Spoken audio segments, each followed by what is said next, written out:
Chapter 21. There was so much to watch we didn't know where to look first. Teams of 7 dragons each were performing synchronized flying routines in the air above us. The group directly overhead did barrel rolls and flips, then climbed high through the air in a giant spiral. On the way down they went into flat spins and linked claws to form a star. I never would have thought that watching dragons compete could be so much fun. The giants seemed to be enjoying themselves too, laughing and talking over the heads of the dragons. I saw a red-bearded giant taking bets, jotting down figures on a piece of bark that had probably covered an entire tree. Neither Edric nor I had stopped looking for a green dragon. I saw a gold dragon whose scales took on a greenish tinge when the light hit him right, but Edric and I agreed that the color wasn't green enough, and that he probably just needed a good polishing. We continued to look, but it had already begun to seem like a hopeless quest. In a way, I thought it was just as well. I was a frog now and no longer had the bottle Lil had given me. Even if I did find a green dragon, I doubted any dragon would wait for me to find a container. A squat blue dragon was strolling along on a low stone wall that separated the fans from the athletes, urging everyone to stay back. "Overheated dragons snort fire to cool off," he warned. "What do they do in this event?" I asked Ralph. "They run around the arena twice. Then they swim the length of a pool, fly around twice. Most of them end up at the flame-belching field afterward, letting off the heat they build up. But some of them can't wait long enough to do it during the race." The little dragon had started to wiggle again more violently than before.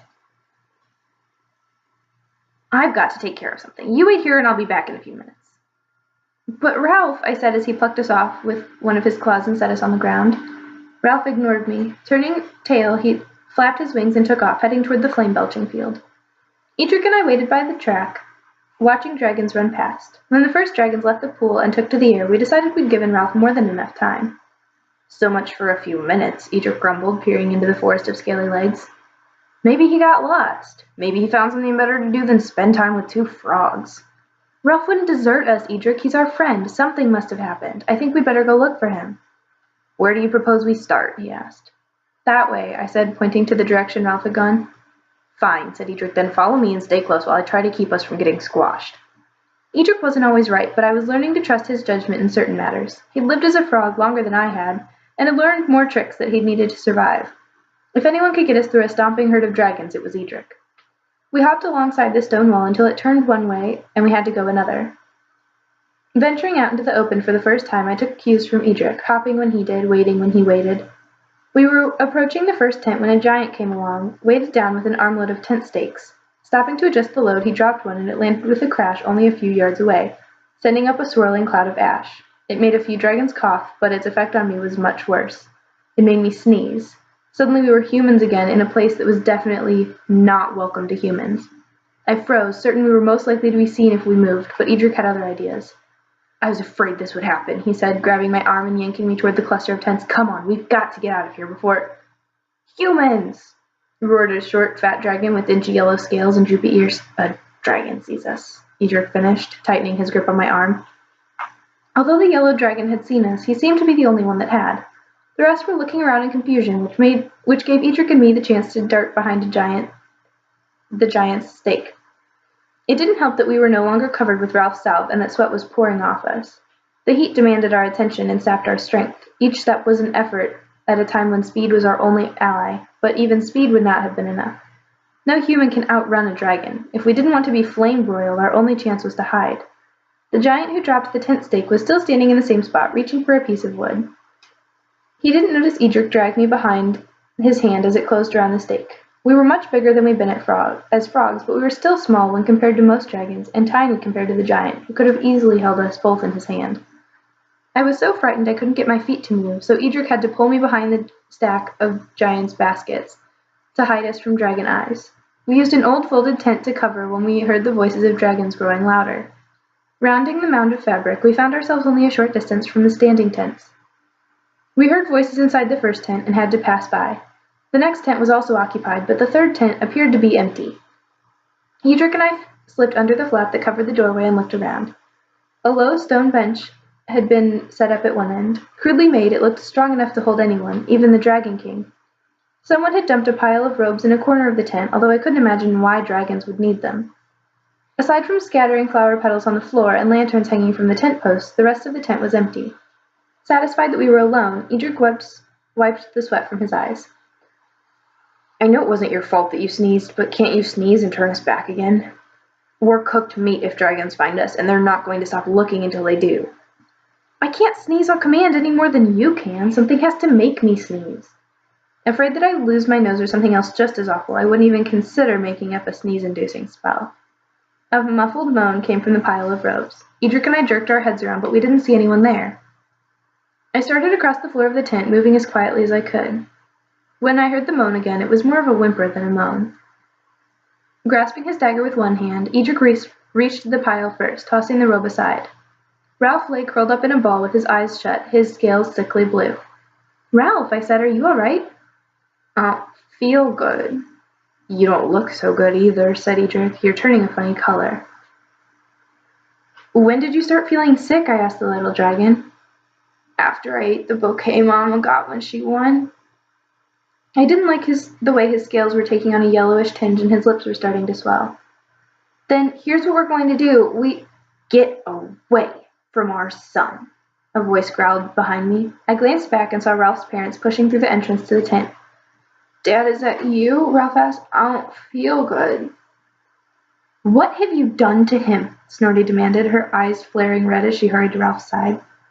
I tried to swallow, but my mouth was dry and my throat felt tight. Even if I could get the words out, I wasn't sure how to explain what happened before the dragons roasted me. Edric brushed past, shielding me from the dragons with his body. Don't worry, I'll protect you, he whispered. Grumblebelly snarled and lowered his head, his eyes narrow. Smoke trickled from his nostrils, and the smell of boiled cabbage grew stronger. I gulped when I saw his muscles bunched beneath his scales. The huge dragon was preparing to charge. You filthy humans won't get away with this, he growled. I've always known that humans weren't to be trusted. You kill innocent dragons sleeping in their caves, steal their treasures, and attack them when they're providing for their families.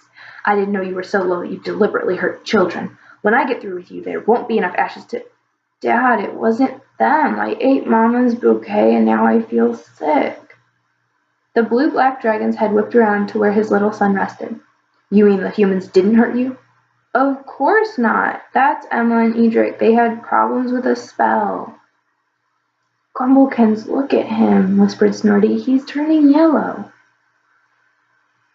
I peered around Edric and caught a glimpse of Ralph. The little dragon's scales were pale yellow now, and the tip of his nose had turned gray. Find those humans, shouted a gruff dragon voice from somewhere outside. Wipe them out before they multiply. These things are worse than rats. What is going on in here? Said the Dragon King as he thrust his head past the flap and trotted into the tent. Oh, good, you caught the humans. Have you found out how they got here? Snorty raised one brow ridge. Through the entrance, I imagine. Ralphie says they're his friend. Would you look at that? Interrupted her father. A green dragon. So they do exist. Those two frogs weren't crazy after all. Dad, said Snorty, that's Ralph, your grandson. He's sick. I peered around Edric again. Ralph's scales had turned pale green, his swollen lips a deep emerald. A voice shouted so closely that it must have come from right outside the tent. You go that way, Thundergut, and I'll go this way. They've got to be around here somewhere. Wait till I get my claws on them, growled another voice. They killed my parents when I was just an egg. Humans don't deserve to live.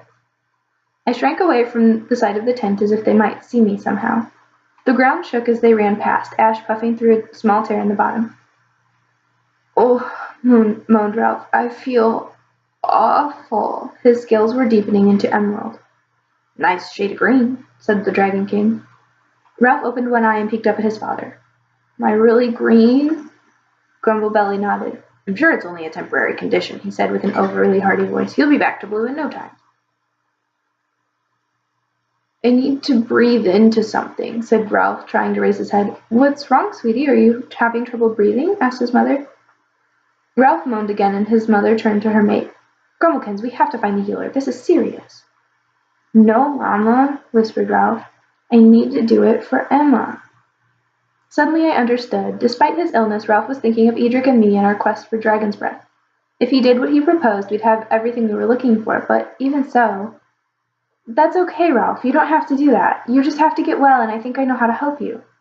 Ralph shook his head. Not until I help you first. Do you have something? I shoved my hand into my pouch, grabbed the bottle. Yanking out the stopper, I knelt beside Ralph and held the bottle to his nose. He puffed a few gasping breaths, filling the small container, then lay back, his eyes half closed. What did you mean when you said you could help him? Ralph's mother asked as I shoved the stopper back into the bottle and tucked it in my pouch. I know a spell for tummy troubles. I read it in a book of magic. Ralph's father snorted. A spell? What are you, some kind of witch? A witch in training, actually. I won't try the spell unless you want me to, so it's up to you. The old king scratched his head with a claw and looked confused. There's something I should tell you, something about dragon smoke. It's on the tip of my brain, if only I could remember. Ralph groaned again. Clutching his tummy, he curled into a tight little ball. Not now, father, said Flame Snorter. If she can help Ralphie. Do you want me to try? I asked. Ralph's mother nodded, and the little dragon's father frowned, but no one objected. I pointed my finger at Ralph, hoping the spell would work on dragons as well as it did humans. Here goes, I said. Soothe the aching tummy, quench the belly fire, calm the quaking stomach, douse the pain so dire. As I lowered my finger, the room seemed to throb with a light so bright I had to squeeze my eyes shut and then cover them with my hands. There was a hissing sound like steam escaping from a cookpot, and Ralph sighed.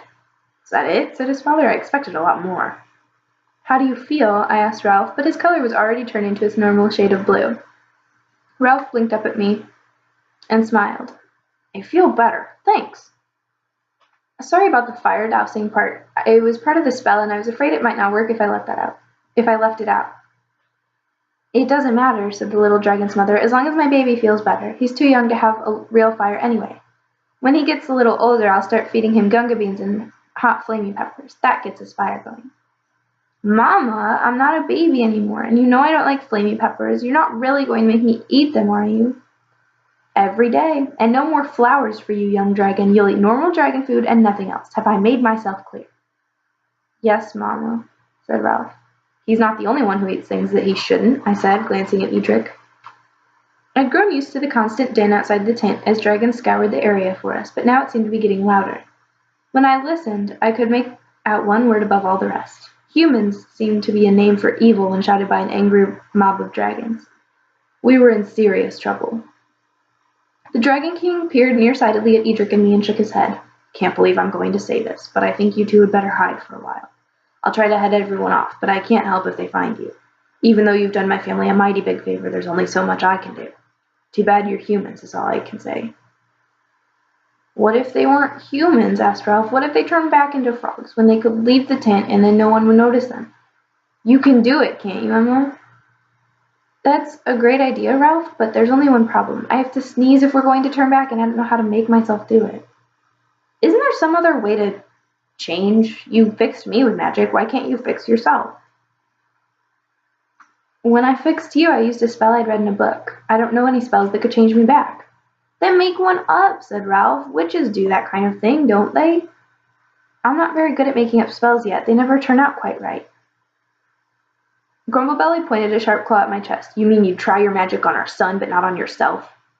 I glanced from dragon to dragon, hoping that at least one of them would understand. It's not that I don't want to, I just can't. I swallowed hard when the adult dragon's eyes began to glow red and pink smoke trickled out of their nostrils. The temperature in the room seemed to be rising as swirling smoke filled the air, and the smell of boiling cabbage became overpowering. I think you better try, Emma, said Edric. You don't have much of a choice. What about you, Edric? I know how you feel about my spells. Whatever happens to me is going to happen to you, too. Are you sure you want me to do this? I'm willing to risk it if you are. We've made it this far, haven't we? I took a deep breath and nodded. Okay, I said with a half-hearted smile, just don't expect great poetry. About that smoke, said the old dragon. Flame Snorter glared at him. Not now, father. Give the girl a chance. This is important. I remember what I wanted to tell you, and it's something that she better know. Young human, he said, turning to me, do you see the dragon smoke in this tent? There's a lot more now than there was a minute ago.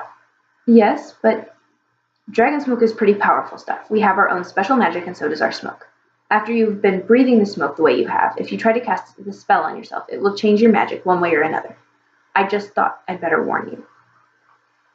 What do you mean? Asked Edric.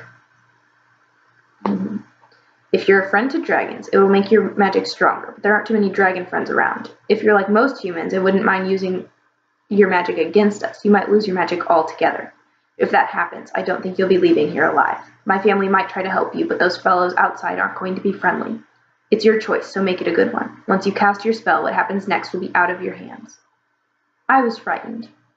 Trying to sneak past the other dragons wasn't much of an option. I didn't want to die, and I didn't want to risk losing Edric, who would do his best to protect me and end up getting himself killed. I didn't want to lose my magic, but the more I thought about it, the more I felt I wasn't about to lose anything. I had never used my magic against dragons, so I had no intention of starting. Wouldn't that count for something? When I tried to talk, the words seemed to stick in my throat. I tried again, and they came out sounding funny to me, as if someone else was saying them. "I have to try a spell." "All right," said the old dragon, "it's your decision." I closed my eyes so that the dragons wouldn't distract me. It took me a minute to come up with something that I thought would work. When I was ready, I took a deep breath and said, "I wish I may, have the form I want today. Please let me choose which it will be, no longer human, make it frog." The pink smoke seemed to be drawn to me, swirling around me in an ever-thickening cloud. Edric and the dragons faded from sight, and everything grew silent, leaving me alone in a world of shadows. Despite the heat, a chill walked up my spine, and I shivered. With Edric at my side, I had felt braver and more able to face whatever came, but now I tried to tell myself everything would be fine. I had sworn I'd never use my magic to hurt anyone, and as far as I had known, I had never done anything worse than make the sea monster lose his teeth. Even then, he'd had another set coming in anyway. Something whispered at the edge of my hearing, and I dug my nails into my palms and held my breath, straining to understand it. The sound came again, louder and more distinct. It was a voice, but it didn't belong to a human, and it didn't speak words that I understood. Another voice joined in, then a third, and before I knew it, a chorus of voices surrounded me. They grew louder until they stopped, leaving me in silence once again. Flashes of light broke through the smoke, red and yellow, and a bed of dusty pink. This is it, I thought. The dragons are going to turn me into charcoal. I think I even forgot to breathe. Arrows of light with no beginning and no end shot through me as though I were no more substantial than a shadow. I heard soothing music and screams of terror. I tasted blood and sugar and smelled the stench of decay and perfume of wildflowers. The arrows were cold and hot, and they itched and they burned and then soothed, and then they were gone.